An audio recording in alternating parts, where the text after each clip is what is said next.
Hello students, आज हम देखेंगे स्टैंडर्ड 11th का चैप्टर 7 का टॉपिक नंबर 7.11 अचर अक्ष के परित शुद्ध धुनी गति की। एकदम इजी टॉपिक है। सिर्फ हमें यहाँ पे स्थानांतरण गति और धुनी गति में क्या क्या उपयोग होता है, क्या अंतर होता है, वो समझना है। चलिए हम शुरू करते हैं। ये सब आप देख चुके हो तो आपको जल्दी से ये समझ में आ जाएगा। कोणीय वेग समय के साथ कोणीय विस्थापन में होने वाले परिवर्तन की दर है। ये हम देख चुके हैं कि कोणीय वेग क्या है, कोणीय विस्थापन में समय के साथ होने वाले परिवर्तन की दर है। यानी कि उसको हम लिखते हैं omega is equal to d theta upon d t. अब यहाँ पे ओमेगा है मेरे पास कोणीय वेग और ये है कोणीय विस्थापन।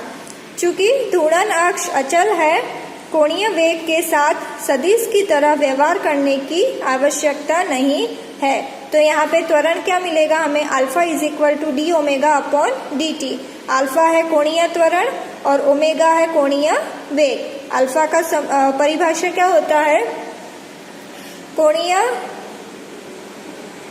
त्वरण यानी कि कोणीय वेग के साथ कोणीय त्वरण के साथ कोणीय वेग में समय के साथ होने वाले परिवर्तन की दर को बोलते हैं कोणीय त्वरण। तो हमने इस चैप्टर में देखा है धुनी गति के बारे में। तो धुनी गति में कौन कौन सी चीजें देखी हमने, थीटा यानी कोणीय विस्थापन, अल्फा यानी कोणीय त्वरण, ओमेगा यानी कोणीय वेग। इन तीनों चीजों के बारे में हमने समझा है। अगर हम सूत्र की बात करें तो स्थानांतरण गति और धुनी गति। तो स्थानांतरण गति में हम क्या लिखते हैं, v is equal to u plus a t. v होता है अंतिम वेग, u होता है आरंभिक वेग, a त्वरण, t समय, ये हमें पता है।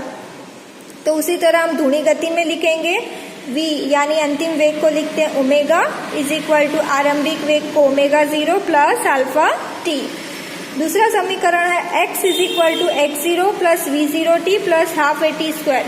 इसको दूसरे इस तरह से लिख सकते हैं s is equal to s 0 plus u t plus half a t square.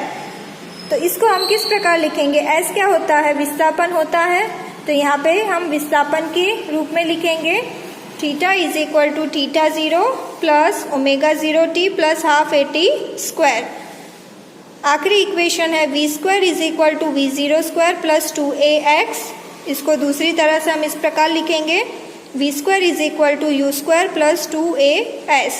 अब इसको हम धुनी गति में कैसे लिखेंगे, omega square is equal to omega 0 square plus 2 alpha theta minus theta 0।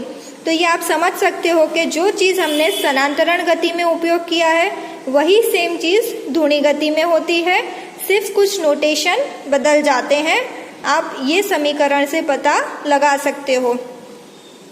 अब हम इस चित्र के बारे में देखते हैं। तो ये z है वो मेरी घूर्णन अक्ष है, ये x और ये y। तो हमने 3 अक्ष ली है x y z। अब ये कोई एक कण है मेरे पास जो धुनी गति कर रहा है।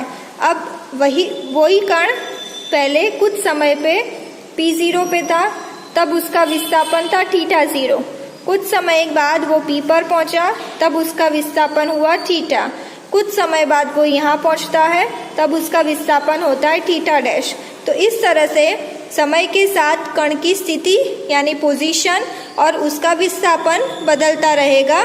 तो वो हमें ध्यान रखना है कि कण की स्थिति और उसका विस्थापन क्या है और c उस कण का केंद्र बिंदु है।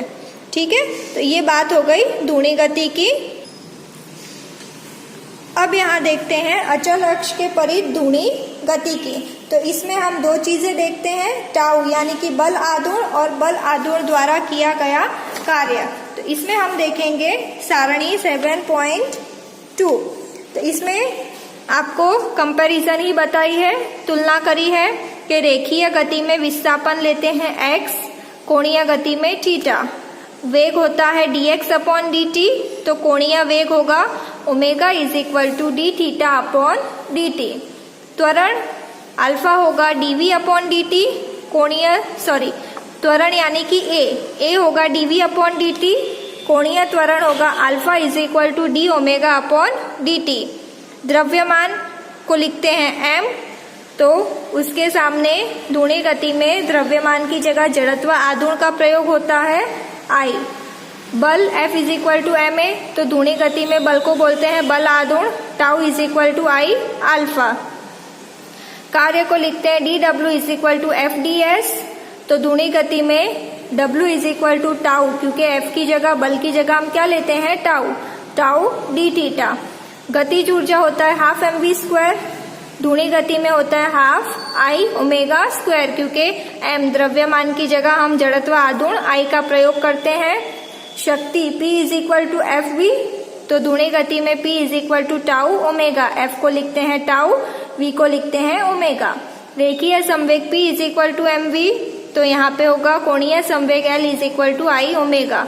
तो आपको सिर्फ इतना याद रखना है कि जो सूत्र रेखीय गति में है धुनी गति में भी वही सूत्र है, सिर्फ और सिर्फ नोटेशन चेंज हो रहा है। जैसे वेग की जगह ओमेगा आ रहा है, द्रव्यमान की जगह I आ रहा है, बल की जगह टाउ आ रहा है। तो इस प्रकार जो थोड़े बहुत चेंजेस हैं वो आपको याद रखने हैं, एकदम इजी है। नेक्स्ट वीडियो में हम लॉटनिक गति के बारे में पढ़ेंगे।